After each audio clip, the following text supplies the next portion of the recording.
Hello and welcome. I'm Charlie, and as you can see, I'm a giant tortoise. My home is a small but unique group of islands in the Pacific, 1,000 kilometers west of South America. People find the islands fascinating, but at the same time somewhat uncanny, sometimes even unreal, due to their volcanic origin, which you would think would make them uninhabitable. But in fact, they're teeming with life. The Galapagos Islands. Despite the seemingly inhospitable living conditions, you'll find life everywhere, because we have learned to adapt to these conditions. I'd like to introduce you to some of the most interesting creatures who live on the Galapagos Islands. For instance, the Galapagos sea lion. Yes, we'll come back to you later. We don't want to disturb your snooze. This is the famous Galapagos land iguana.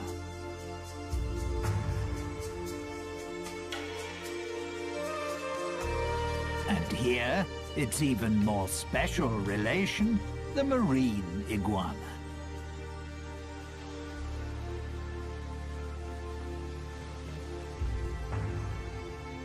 The very colourful red rock crab, and the white-tip reef sharks. But the islands don't just consist of rock and lava. Thanks to the rainy season, numerous plants thrive here, providing a habitat for other creatures. For example, the brown pelican.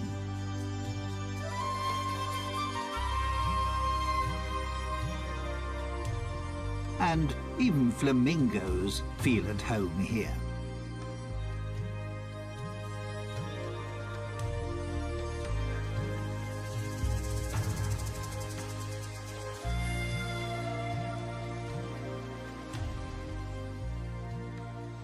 The Spanish, who, incidentally, by chance, discovered the islands in 1535, named them after me. Obviously because I impressed them so much. After all, I am a fine specimen. But first, let me tell you more about the remarkable reptiles on this group of islands. Here we see a prickly pear cacti growing in crevices in the lava. They provide food for the yellow land iguana.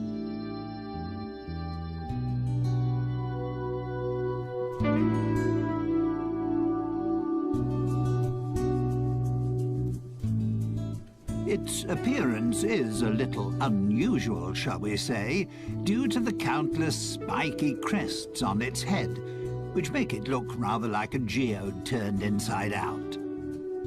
The fact that the female land iguana uses the hot volcanic sand to hatch the clutch of 3 to 12 eggs she has laid is the reason why land iguanas are mainly found on Fernandina. It's the most westerly and youngest island of the archipelago.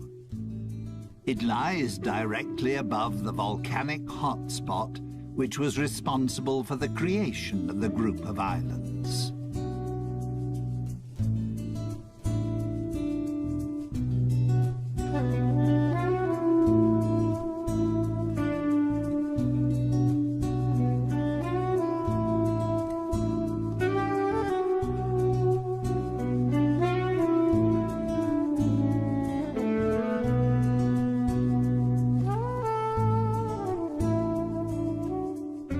Because the 13 main islands of the archipelago have widely differing characteristics and diverse living conditions, some species have developed subspecies on the different islands. That's why, apart from the ordinary land iguana, you'll also find the Santa Fe iguana, which has an even stronger yellow coloring and a more spiky appearance. And then there's the Rosada iguana, which has a distinct pink shade.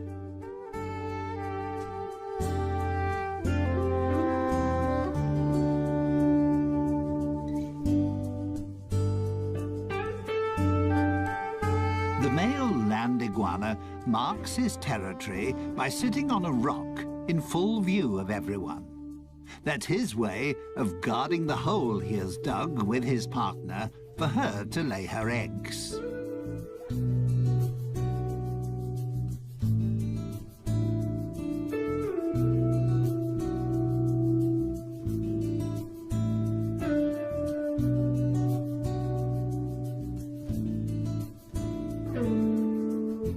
This is a relation of the land iguana, the marine iguana. The marine iguana is only to be found on the Galapagos Islands and is the only extant marine iguana species. It prefers to live along the coastline because that's where it finds its food.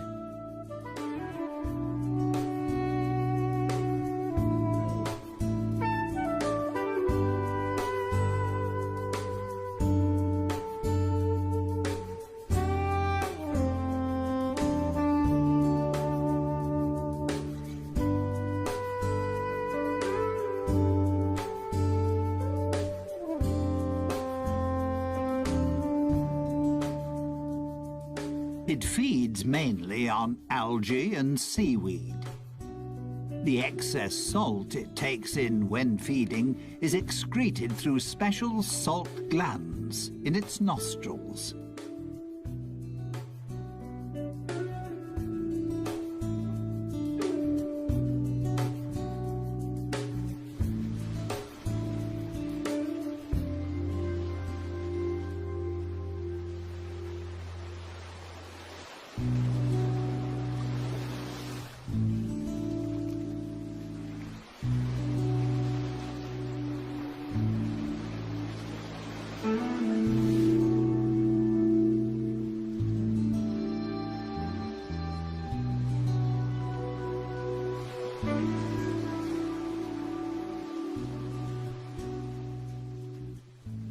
Marine iguanas are cold-blooded creatures.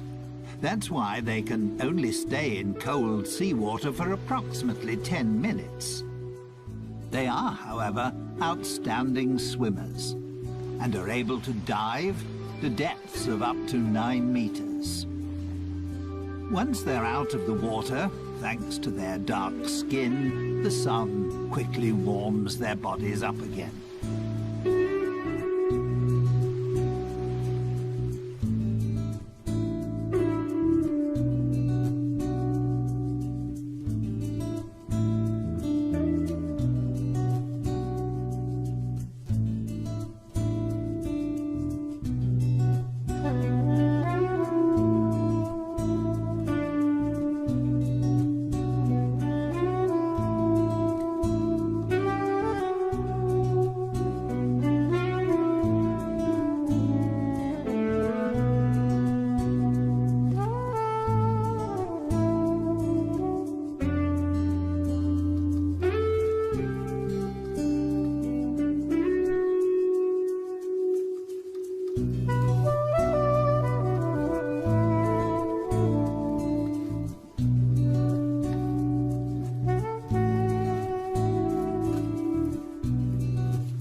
Minor scuffles amongst the marine iguanas to mark their territory are quite common.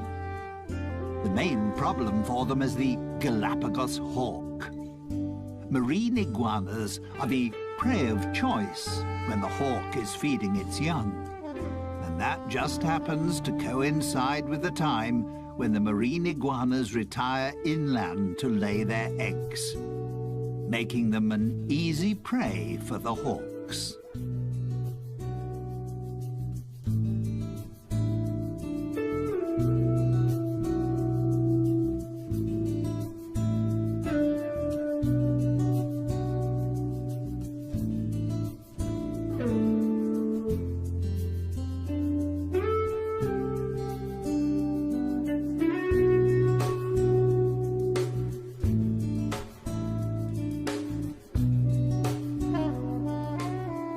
On the lava beach, the hawks have little chance of catching the iguanas, as they can easily camouflage themselves. Due to their grey skin and dragon-like appearance, they're hard to distinguish amongst the rocks.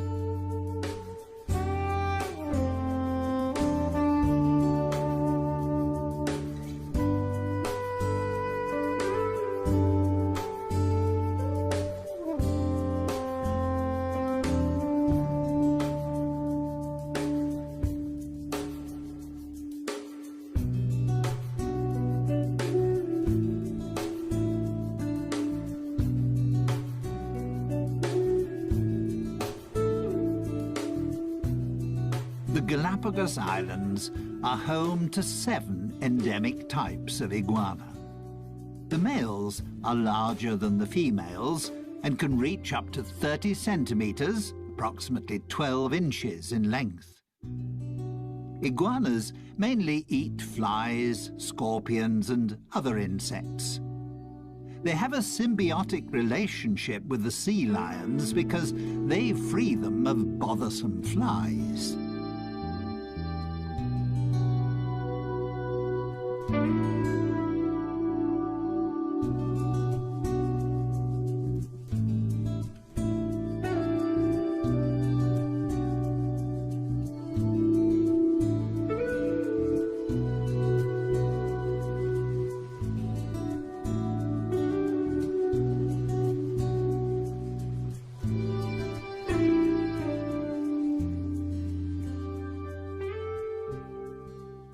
That was all quite impressive, wasn't it? But you can find even more colourful creatures on the Galapagos Islands. These rugged cliffs, for instance, are the habitat of the red rock crab. This agile and inquisitive crab prefers to be in the surf, but doesn't like splashing water.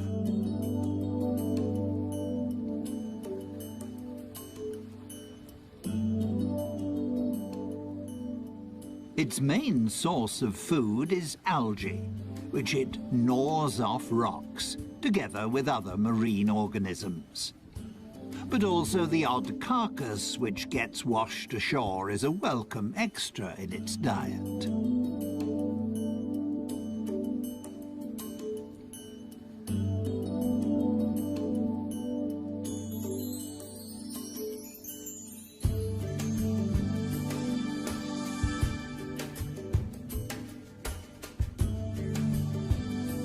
The red rock crab is extremely agile and can move in any direction extremely quickly, which means it can easily escape an attack by seabirds and conceal itself between the rocky crags. Its curiosity, however, will soon get the better of it, and it'll surface again fairly quickly.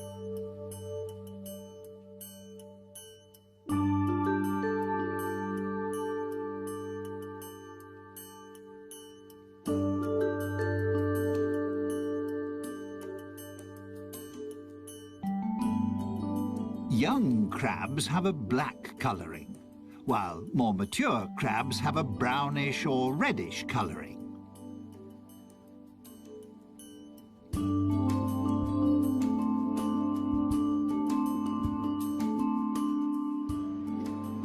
Bless you. Probably the food was a little too salty. Ah, there we have a friend who is spending his winter holidays with us. The black stone turner. He's flown an amazingly long way from the northern parts of America. The red rock crab doesn't cover such long distances, despite the fact that it's a fast mover, but it can jump.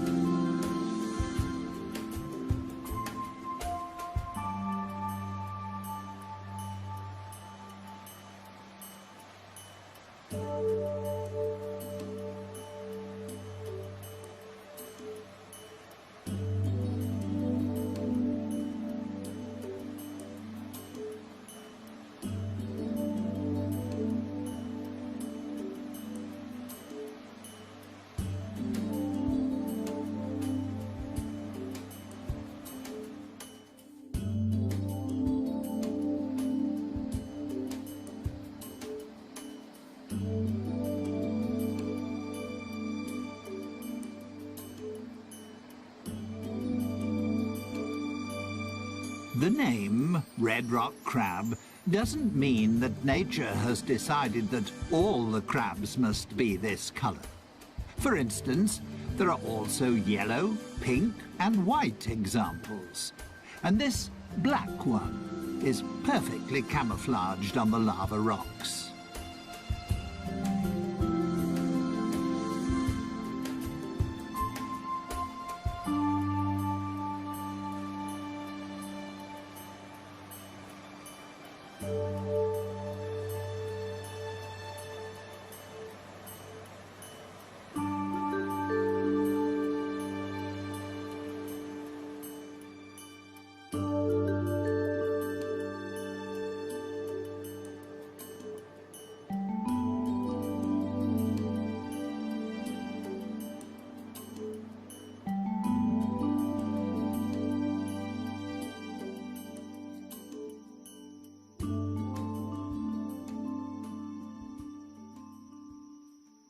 So, not everything is grey and bleak on my group of islands.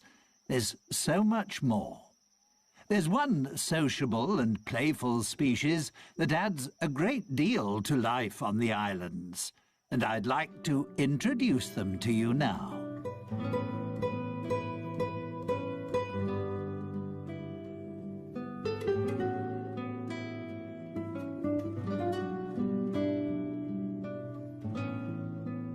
The Galapagos sea lions. You'll find them on virtually all the islands of the archipelago, just like their smaller relations, the Galapagos fur seals.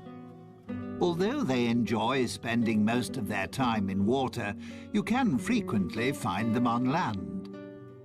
To protect themselves against too much sun, they seek out the shade in natural caves or under cliffs. They cool down in tidal pools or in the sea. One of the favourite spots of the Galapagos sea lion is the leeward northern shore of the oldest and most southerly island, Hispaniola.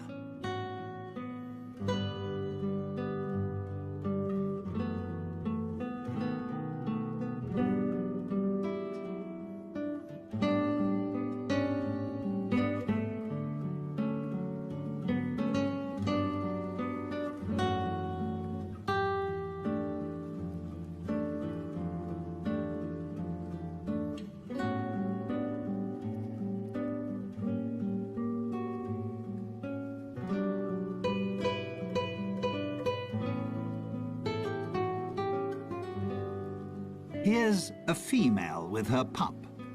The relationship between the two is extremely close. Not surprising after a gestation period of 12 months. And she will continue to breastfeed it for another few months. A sea lion pup only becomes fully independent after 3 to 4 years. That's how long it takes for the females to reach sexual maturity.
Males only reach sexual maturity after 7 or 8 years, and then have to fight fiercely for their own territory.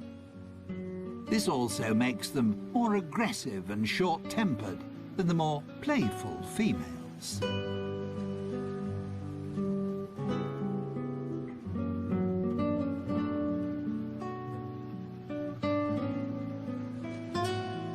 It's not surprising that male sea lions are constantly fighting for their territory and trying to find a mate, because there are far fewer of them.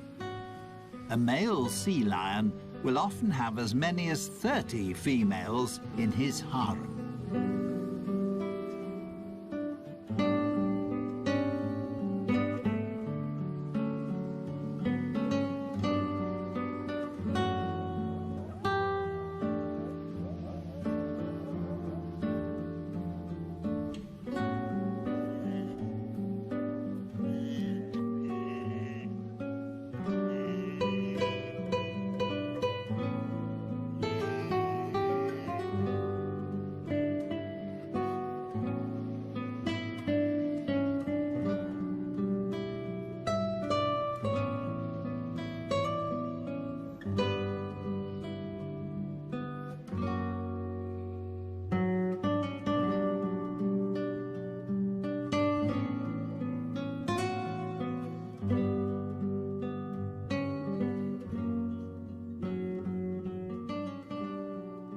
Sea lions don't always have beautiful, dense, dark brown fur.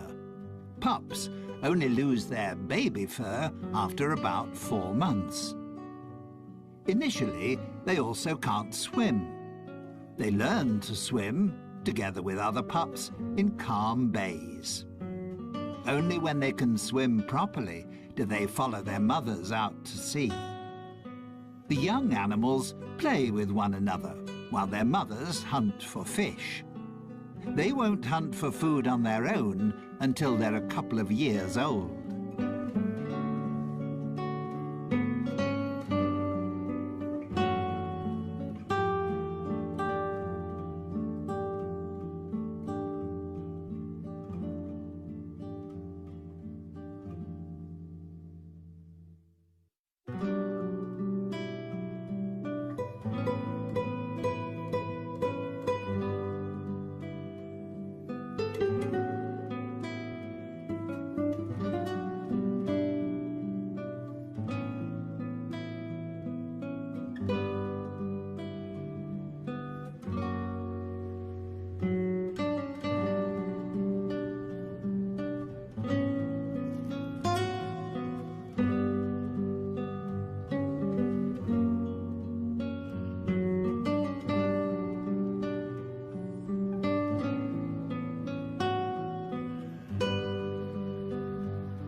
Male sea lions can weigh up to 250 kilograms. Females, roughly 100 kilograms.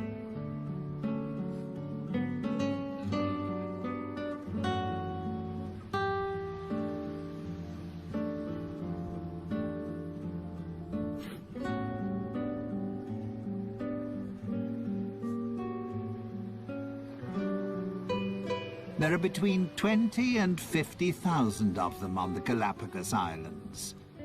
The reason for the huge difference in numbers is partly due to a weather phenomenon, El Niño. It occurs in irregular cycles and in different degrees of severity. The results, however, can occasionally be disastrous.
The arrival of El Niño signals a decrease in the cold Humboldt current, which can even cease completely.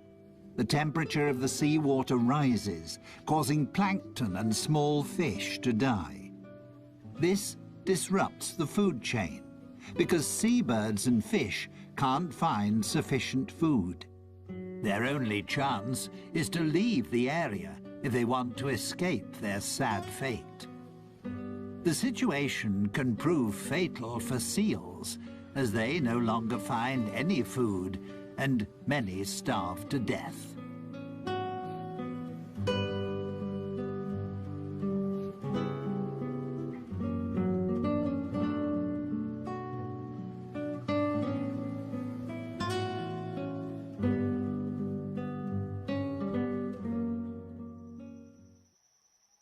Before I introduce you to my family, and a couple of other Galapagos inhabitants, let me show you the islands in a little more detail.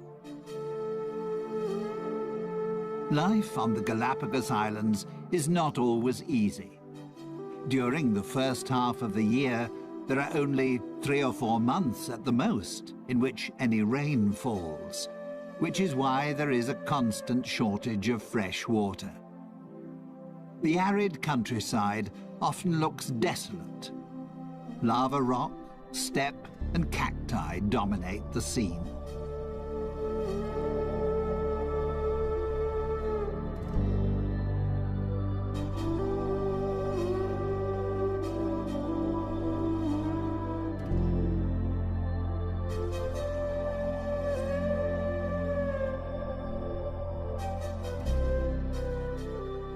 The Galapagos Islands are of volcanic origin. They're the tips of a huge range of volcanoes, a hotspot which is still active. 6 volcanoes erupt on a regular basis. The archipelago is the region with the world's greatest volcanic activity.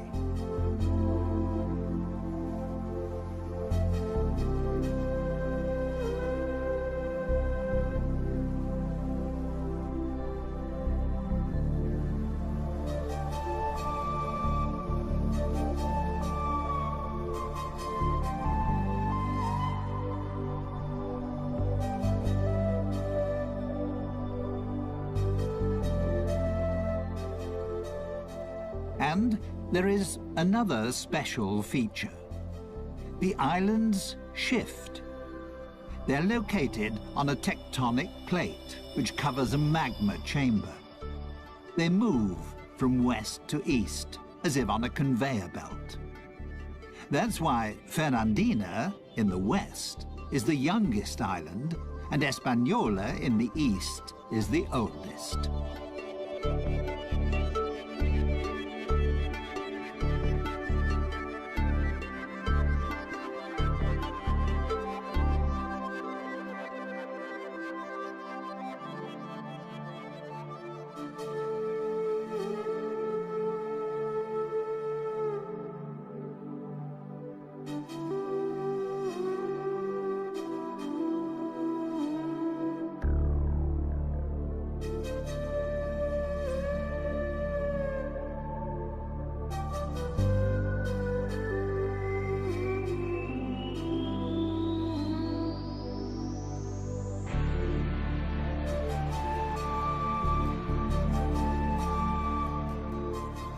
Once the rainy season starts, the islands burst into life.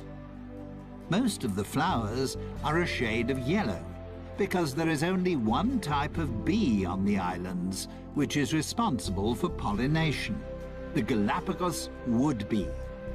Most likely, the flowers have adapted themselves to its preferred color.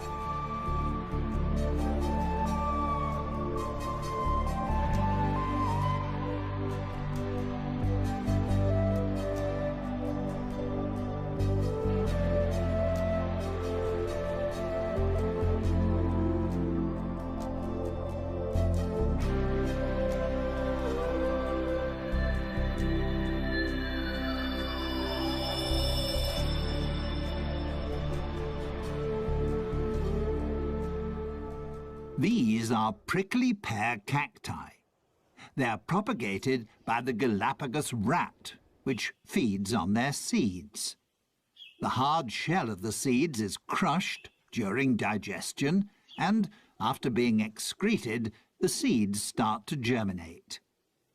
These extremely hardy plants store nutrients that provide food for other creatures. The iguanas certainly have no fear of their thorns, and also for my fellow tortoises, they provide a welcome change to grass.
Apart from the 13 main islands, there are hundreds of small islands and outcrops. Some of them are several hundred meters high and provide breeding grounds for the numerous seabirds.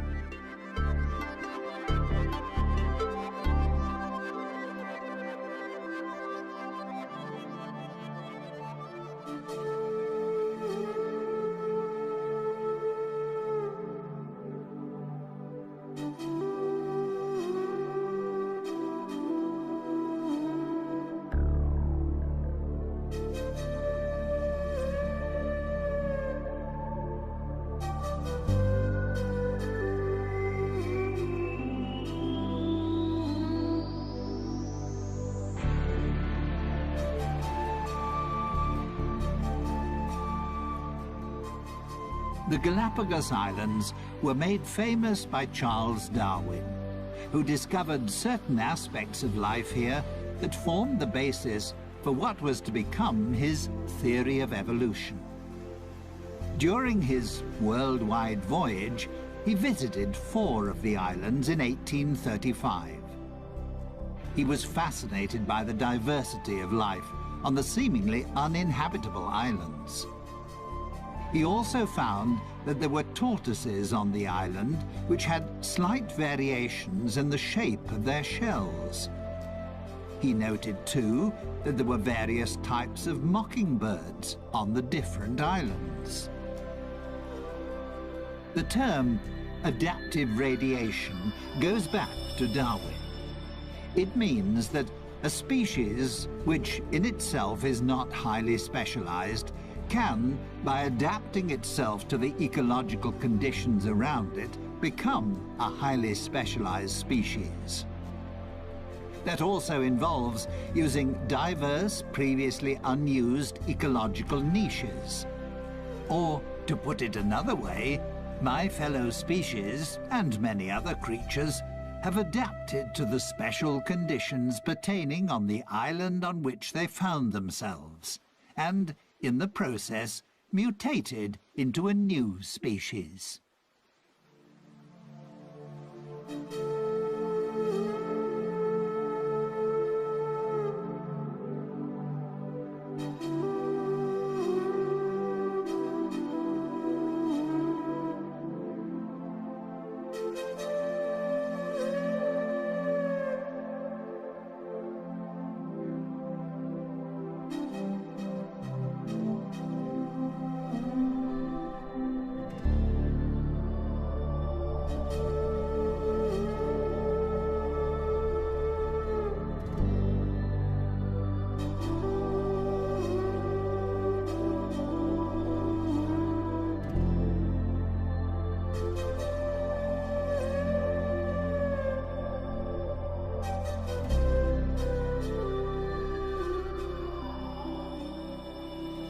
A gathering of white-tip reef sharks. They can be recognized easily by their white-tipped dorsal fin and tail. At the moment, they're resting after hunting for fish, crustacea, and cephalopods. Come nighttime, they'll become active again.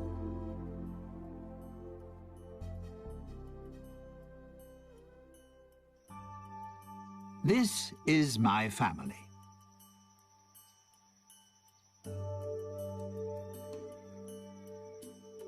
We giant tortoises are the largest of our fellow species living in the world today. We can weigh up to 300 kilograms and live for up to 150 years.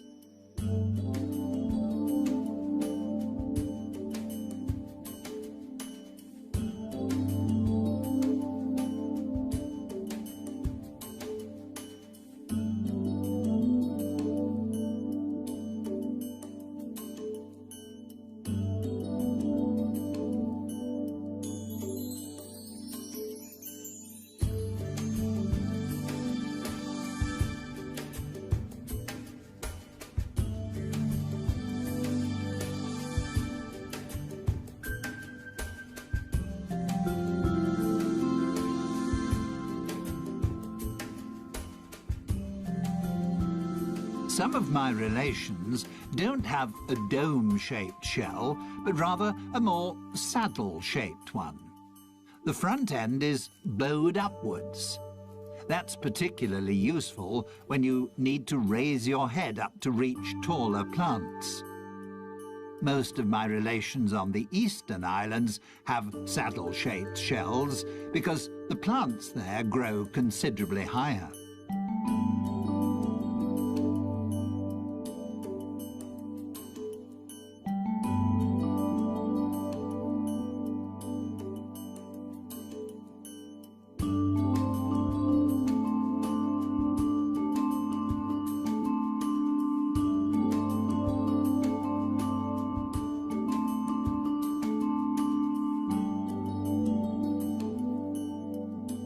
Like the iguanas, we giant tortoises have concluded a pact with the small birds that live on our island. Finches and woodpeckers feed on the parasites and ticks on our skin.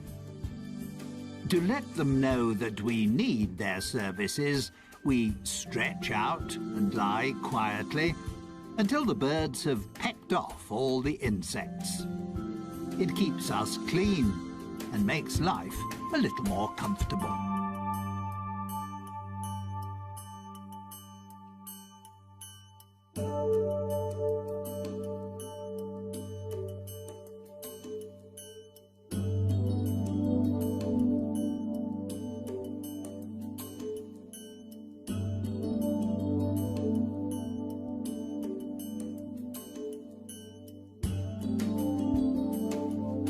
Our diet consists of grass, herbs, climbing plants, and berries.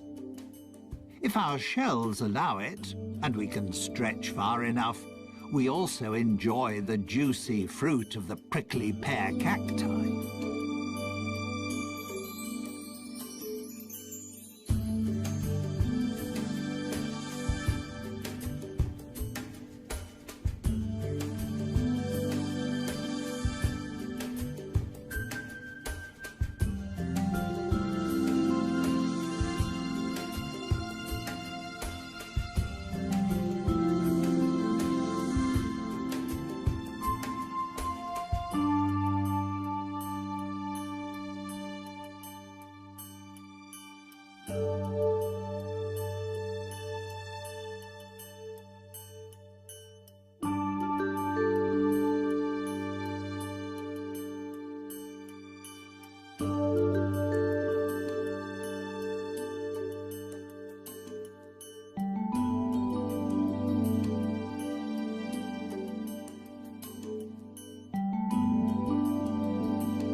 Incidentally, our bodies are so large because they also act as a reservoir. We can store enough fat to last a year without food. And we can even manage without water for several months. We're very frugal. On this archipelago, that's sometimes an absolute necessity. With the possibility of a volcanic eruption at any time, or if El Niño returns, it's a good idea to have a little in reserve.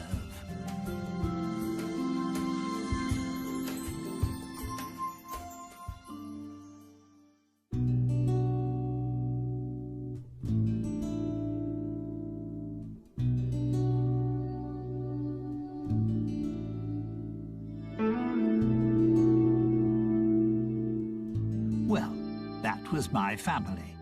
They're nice, aren't they? Finally, I'd like to introduce you to some feathered inhabitants of the islands. They're as colourful as they are talkative.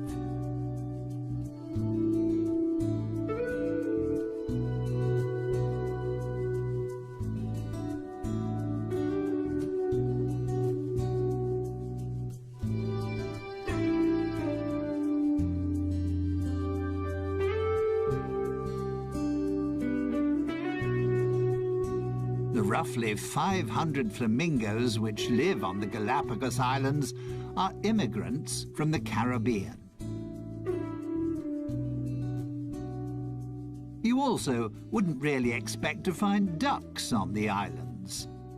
But there are several thousand white-cheeked pintails here, and they feel just as at home as the flamingos.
The lava heron is just one member of the heron family that has made its home here. They feed off the plentiful supply of fish, just like the brown pelicans, one of which is just cleaning his plumage.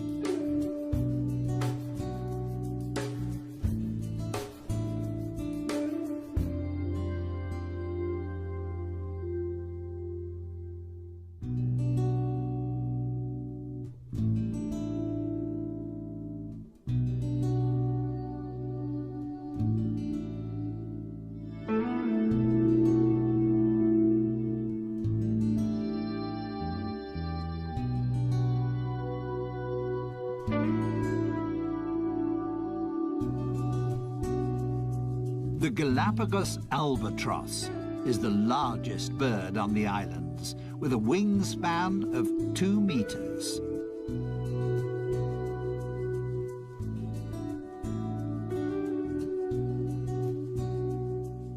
Some 12,000 couples breed on Hispaniola, virtually the whole world population.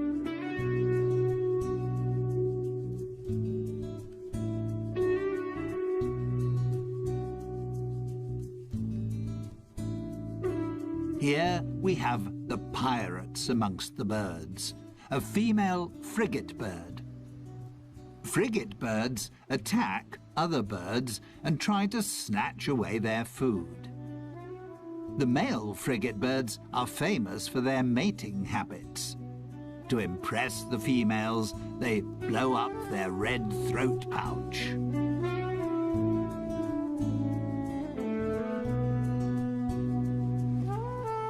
Someone else who appreciates the cold waters of the Humboldt and Cromwell currents is the Galapagos penguin.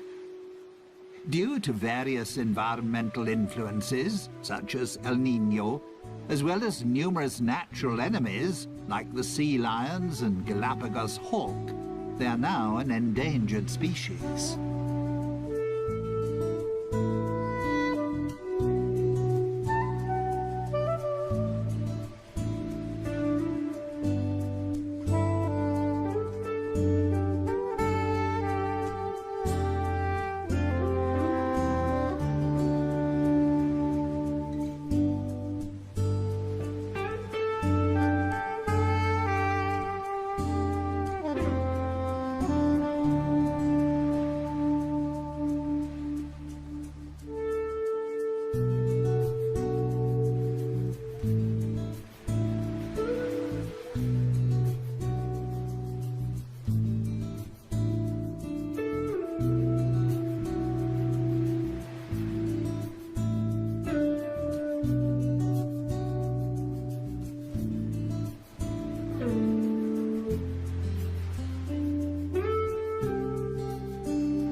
Standing 1.20 meters tall, the great blue heron is one of the largest herons in North America.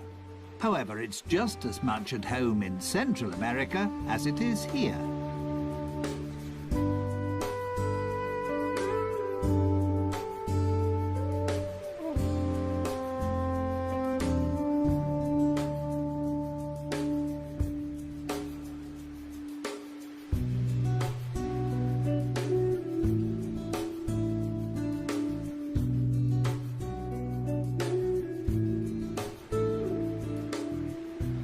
Stalking the beach, on the lookout for fishes, crabs or algae, is a dusky gull. With just 300 to 400 couples, it's one of the smallest gull species in the world and endemic to the islands.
I hope you enjoyed our little excursion around my homeland. Time for me to be getting back to my family. And time to thank you for your visit. And to say goodbye.